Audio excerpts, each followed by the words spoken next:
Out of the 43 watches I reviewed this year, I had to choose the top 5, and man, it was so tough.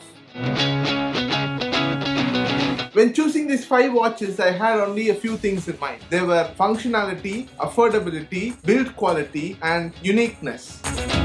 When choosing the 5th place, I had to battle between 2 watches, Citizen Toyosa in wine red or the Seiko 5 bicolor GMT. Both of these watches are exceptional in build quality and design. There's not a big price difference between these watches. If you take the Citizen Toyosa, dial color is one of the most unique colors I've seen. You cannot wear this at all occasions. That one limitation made me choose the Seiko 5 GMT. In the Seiko 5 GMT, you have a bicolor design, very muted green color dial which is more rich, and GMT function. If you're just paying a little more, you get a GMT function in your watch and a 50-hour power reserve. Other than that, everything is the same in both watches. The Jubilee bracelet in the Seiko 5 GMT makes it even better. I ended up choosing the Seiko 5 GMT.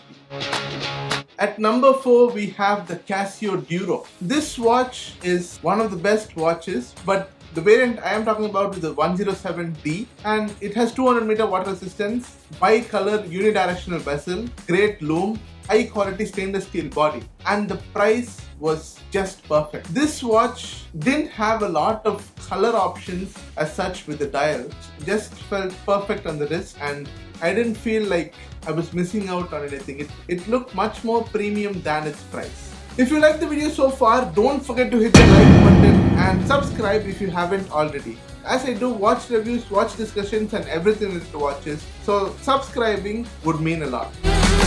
At number 3, I had 2 watches in mind. It was either the Casio F91W or the Timex MF13. Comparing both the watches, they are uniquely different from each other. The F91 is the world's famous watch with minimalist design, unisex appeal, basic functions, and not so great backlight. And material of the watch is made of resin, whereas MF13 had a premium leather strap, a beige dial, a rotating bezel for reasons we don't know why, an excellent backlight. The MF13 was little expensive than the F91W, but I chose the MF13 for a few reasons. First of all, it could be worn both day and night, and it had a nostalgic appeal for me, so I leaned towards the MF13 for that reason. And it was more of a better looking watch than the F91. I'm not complaining about the F91, but the case diameter felt a little smaller for the F91 compared to the MF13, so I went for the MF13.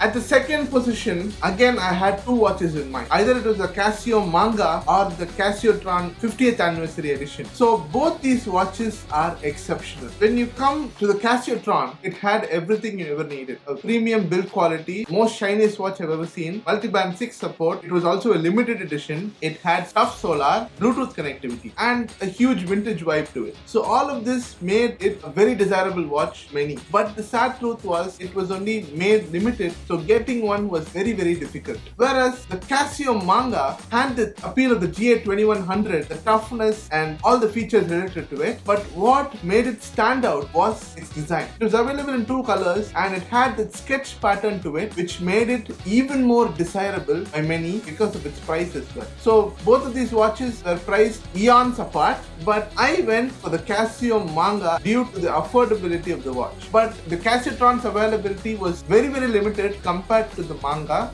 A few people were able to get it compared to the Casio Tron. So I chose the Manga for its design appeal. Casio, after a very long time, hit it out of the park with this watch. It was the most innovative G-Shock design they had ever done in the past 15 years. So I chose the Casio Manga as the second place. I hope everyone will agree with me.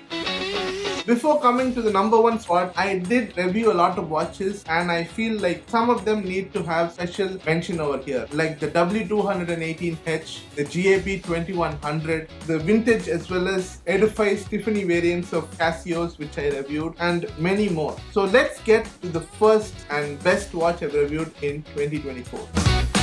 The number one spot and the best watch I've reviewed in 2024 is the Casio AE1200. Why I chose this watch is that I have seen 4 variants of this Casio AE1200, 2 in resin and 1 in leather, and this one is the stainless steel version. So the stainless steel version is much more versatile compared to any other version. You can wear it in any occasion you want and you can still flex. When it comes to the functionality of this watch, it has 100 meters of water resistance, a great design, a lot of hidden features inside, world time and other great functionalities. The illumination of this watch is just perfect. You can see it in any light conditions, even in bright sunlight as well as in pitch darkness. You can adjust between time zones with just a click of a button. You don't need to remove your phone from your pocket to get mugged. And another thing is, if you wear this watch, you are mugger proof. You won't get mugged at all, and even if you get mugged, you can just buy a new one. So this watch is so versatile and so unique in Casio's lineup. I had to give it the best watch that I've reviewed in 2024. So these were the top 5 watches I reviewed in 2024. It was a very hard decision to make because there were so many good watches that I reviewed, and I felt like I had to mention all of them, but I had to choose 5. I think I did justice to what I had chosen. Please like the video if you haven't already, and share it to your friends who feel like they want to buy a new watch and don't know which one to choose from. They can choose one of the top 5 in the list. And if you haven't subscribed already, please do subscribe. I'll see you in 2025 with new exciting content. And by the way, this is the last video of 2024. 2025 is a very exciting year with a lot more watch reviews and exciting content. Happy holidays, and I'll see you in the next one. Peace out.